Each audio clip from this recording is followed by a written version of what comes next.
ഈ മോദി സർക്കാർ തന്ന കാര്യങ്ങൾ നിങ്ങൾ കാണാതിരിക്കുന്നു. ഒന്ന്, രണ്ട്, ഈ വയനാട്ടിലടക്കമുള്ള കാര്യങ്ങളിൽ കിട്ടിയ പൈസ ചെലവഴിച്ചിട്ട് വീണ്ടും വന്ന് ചോദിച്ചാൽ പോരെ എന്ന ചോദ്യം അദ്ദേഹം ആവർത്തിക്കുകയാണ്. പലപ്പോഴായിട്ട് BJP നേതാക്കൾ പറയുന്ന കാര്യമാണ്. താങ്കൾ പറഞ്ഞോളൂ ശ്രീ അരുൺകുമാർ.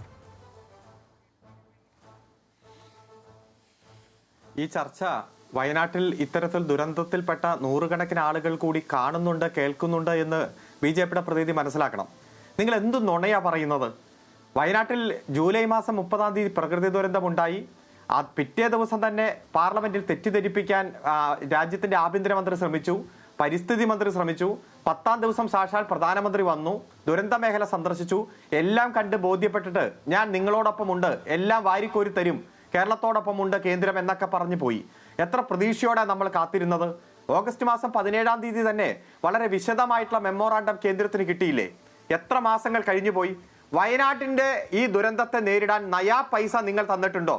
ഇതിനു മുമ്പ് ബജറ്റ് അലോക്കേഷൻ നടത്തിയ, അതോടൊപ്പം തന്നെ ധനകാര്യ കമ്മീഷൻ ശുപാർശ ചെയ്ത 145.60 കോടി രൂപ, അത് 31/7/2024 1/10/2024 അങ്ങനെ 290 കോടി രൂപ, അത് വളരെ നേരത്തെ തന്നെ 14 ജില്ലകളിലും ഉണ്ടാകുന്ന വിവിധ രൂപത്തിലുള്ള പ്രകൃതി ദുരന്തങ്ങളെ നേരിടാൻ 14 ജില്ലകൾക്കും വേണ്ടി കേന്ദ്ര ധനകാര്യ കമ്മീഷന്റെ ശുപാർശ പ്രകാരം എല്ലാ സംസ്ഥാനങ്ങൾക്കും അലോട്ട് ചെയ്യുന്ന തുക എന്ന രൂപത്തിൽ അലോട്ട് ചെയ്ത തുകയല്ലാതെ നയാ പൈസ ഈ വയനാട്ടിൽ ജൂലൈ മാസം 30-ന് പ്രകൃതി ദുരന്തം ഉണ്ടായതിനു ശേഷം കേന്ദ്രം തന്നിട്ടുണ്ടോ?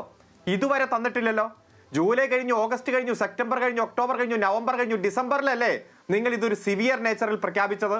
അതായത് ആ ദുരന്തമുണ്ടായി പിറ്റേ ദിവസം തന്നെ സിവിയർ നേച്ചറിലുള്ള ഒരു ദുരന്തമായി പ്രഖ്യാപിക്കണമെന്ന കേരളത്തിന്റെ ആവശ്യം പരിഗണിച്ചിരുന്നെങ്കിൽ എത്ര മൾട്ടിനാഷണൽ കമ്പനികൾ, അതുപോലെ CSR ഫണ്ട്, വിദേശ ഫണ്ടുകൾ, അങ്ങനെ എത്രയോ സഹായം മറ്റ് സംസ്ഥാനങ്ങളിൽ നിന്ന് കിട്ടുമായിരുന്നു.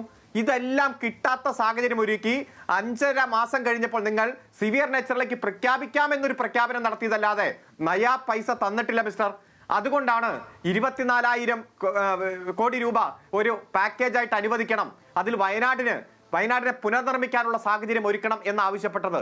അങ്ങ് ഡൽഹിയിൽ പോയി കേരളത്തിന്റെ ധനകാര്യമന്ത്രി, കേന്ദ്ര ധനകാര്യമന്ത്രിയെ കണ്ട് ആവശ്യപ്പെട്ടപ്പോൾ നമ്മളെല്ലാം പ്രാധാന്യം കൊടുത്തു വയനാടിന്റെ കാര്യമാണ്. വളരെ പ്രതീക്ഷയോടെ എല്ലാവരും കാത്തിരുന്നു. നയാ പൈസ അലോട്ട് ചെയ്തില്ലെന്ന് മാത്രമല്ല, വയനാട് എന്നൊരു വാക്ക് പോലും ഉച്ചരിച്ചില്ല. ഈ രാജ്യം കണ്ട പ്രകൃതി ദുരന്തങ്ങളിൽ ഏറ്റവും വലിയ 3ാമത്തെ പ്രകൃതി ദുരന്തത്തെക്കുറിച്ച് ഒരു വാക്ക് ആ ദുരന്തം കഴിഞ്ഞ് 6 മാസം കഴിയുമ്പോൾ അവതരിപ്പിക്കുന്ന ബജറ്റിൽ അവതരിപ്പിച്ചില്ല എന്ന് പറയുമ്പോൾ നിങ്ങളുടെ സമീപനം എന്തായിരുന്നു എന്ന് കേരളം ചർച്ച ചെയ്യും, ഈ രാജ്യം ചർച്ച ചെയ്യും. പിന്നെ താങ്കളൊന്ന് തെറ്റിദ്ധരിപ്പിച്ചല്ലോ, നിരവധി ആളുകൾ വീട് വെച്ച് തരാമെന്ന് പറഞ്ഞു. എന്നിട്ട് എവിടെ? ഡിസംബർ മാസം 28-ാം തീയതിയാണ് ഈ കേസിൽ ഹൈക്കോടതി വിധി പറഞ്ഞത്. അതെന്തായിരുന്നു കേസ്? 2 പ്രധാനപ്പെട്ട ഏരിയ ഇത് പുനർനിർമ്മാണത്തിന് പാക്കേജായി പ്രഖ്യാപിച്ച് കേരളം ഏറ്റെടുത്തു.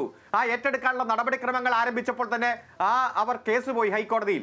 ആ കേസിൽ വിധി പറഞ്ഞ് ഡിസംബർ 28-ന് 3 ദിവസത്തിനുള്ളിൽ സർവകക്ഷി യോഗം വിളിച്ച് വീട് നൽകാമെന്ന് സ്പോൺസർ ചെയ്ത മുഴുവൻ ആളുകളെയും വിളിച്ചുകൂട്ടി യുദ്ധകാലാടിസ്ഥാനത്തിൽ അവിടെ ടൗൺഷിപ്പ് നിർമ്മിക്കാനുള്ള പ്രവർത്തനങ്ങളുമായിട്ട് ഗവൺമെന്റ് മുന്നോട്ട് പോവുകയാണ്. വിധി വന്ന് 3-ാം ദിവസം. അതുകൊണ്ട് കേരളം ഇച്ഛാശക്തിയോടുകൂടി മുന്നോട്ട് പോകുമ്പോൾ തരാതെ ഈ കേരളത്തെ ആക്രമിക്കാനും എന്താ നിങ്ങളുടെ കേന്ദ്രമന്ത്രി പറഞ്ഞേ? കേന്ദ്രമന്ത്രി എന്താ പറഞ്ഞേ?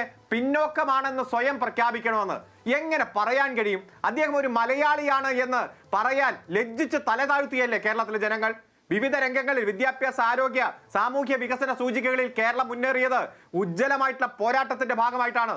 നവോത്ഥാന ശക്തികൾ കൊളുത്തിത്തന്ന ദീപം കെടാതെ സൂക്ഷിച്ചുകൊണ്ട് കമ്മ്യൂണിസ്റ്റ് പാർട്ടി നടത്തിയ ഉജ്ജ്വലമായിട്ടുള്ള ഇടപെടലാണ് എല്ലാ തരത്തിലുള്ള പോരാട്ടങ്ങൾക്കും ഈ കേരളത്തിൽ നേതൃത്വം കൊടുക്കാൻ ഇല്ലായ്മയിൽ നിന്ന് നേട്ടങ്ങൾ കൊയ്ത് നമ്മൾ മുന്നേറിയത്.